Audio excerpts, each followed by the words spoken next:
Hello, bachcho. Let's read this question. The question says two wires X and Y of the same material and of equal length having area of cross section A and 2A respectively are connected in parallel across an ideal battery of EMF E. What is the ratio of current density Jx by Jy in them? So यहाँ पर हमारे पास जो की concept use होगा वो है हमारे पास करंट डेंसिटी. So की concept is current density. So question में हमको गिवन है कि हमारे पास टू वायर्स हैं, एक है वायर एक्स, एक है हमारे पास वायर वाई. दोनों सेम मटेरियल के बने हैं, मतलब कि दोनों की जो रेजिस्टिविटी है वो सेम है, रो एंड रो. दोनों की लेंथ भी इक्वल है, एल एंड एल. बट जो एरिया ऑफ क्रॉस सेक्शन है एक्स वायर का ए है और वाई वायर का हमको 2a गिवन है. उन दोनों को हमने पैरेलल में लगाया है एक आइडियल बैटरी के साथ जिसकी ईएमएफ ई है. सो हमको करंट डेंसिटी निकालनी है. करंट डेंसिटी जो होती है, करंट डेंसिटी का फॉर्मूला होता है हमारे पास करंट पर unit area. So current density is current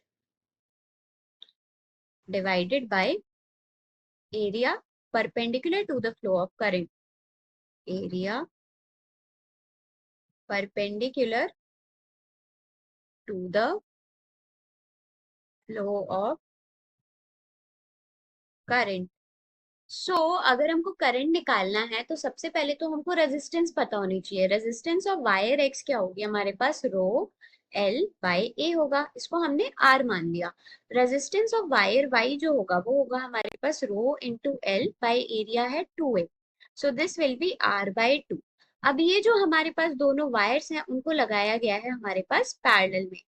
so ऊपर है हमारे पास वायर एक्स, इसमें रेजिस्टेंस आर है और इसमें रेजिस्टेंस आर बाय 2 है. इनको हमने एक बैटरी के साथ लगाया है जिसकी ईएमएफ ई है. सो यहाँ पर हमको करंट डेंसिटी बतानी है. अगर टोटल करंट आई है, ऊपर वाली ब्रांच में करंट I1 गया है और नीचे वाली ब्रांच में करंट I2 गया है.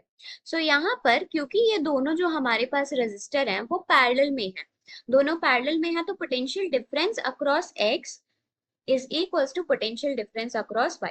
So potential difference across X, that should be equals to potential difference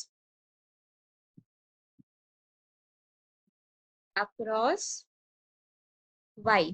सो यहाँ पर जो हमारे पास x के अक्रॉस पोटेंशियल डिफरेंस है वो क्या होगा, v equals to I R होता है.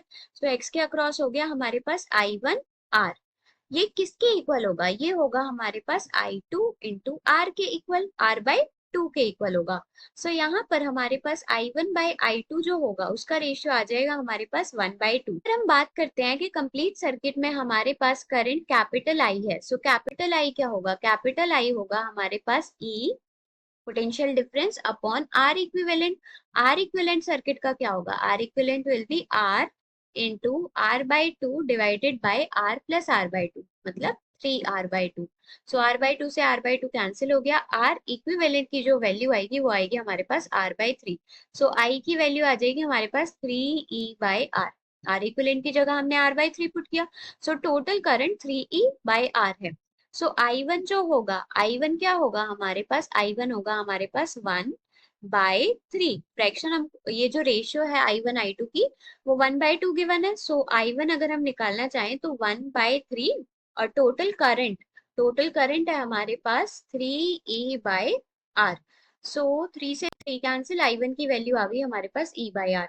ऐसे ही I2 की वैल्यू क्या आ जाएगी, 2 डिवाइडेड बाय 3 इंटू I की value 2 by 3 into I is 3e by r. So इससे यहाँ पर 3 से 3 कैंसिल हो गया हमारे पास. सो यहाँ से हम बोल सकते हैं कि हमारे पास जो करंट आएगा वो आ जाएगा हमारे पास 2e बाई आर. अब जो हमारे पास jx होगा, jx which is current density in x wire, वो होगा हमारे पास I1 अपॉन एरिया ए.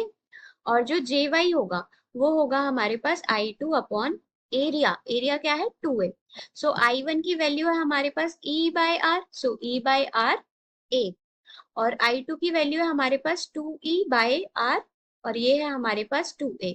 सो 2 से 2 कैंसिल हो गया हमारे पास, ये हो गया e by r a. So jx by jy का जो रेशियो है, jx by j y, that should be equals to, वो किसके इक्वल होगा, e by r a divided by e by r a. So ये रेशियो आ जाएगा हमारे पास 1:1। सो यहाँ पर हमारे पास जो फाइनल आंसर होगा, final answer that will be jx by jy will be equals to 1. So here ratio will be 1:1. Hope you understood it well. Best of luck.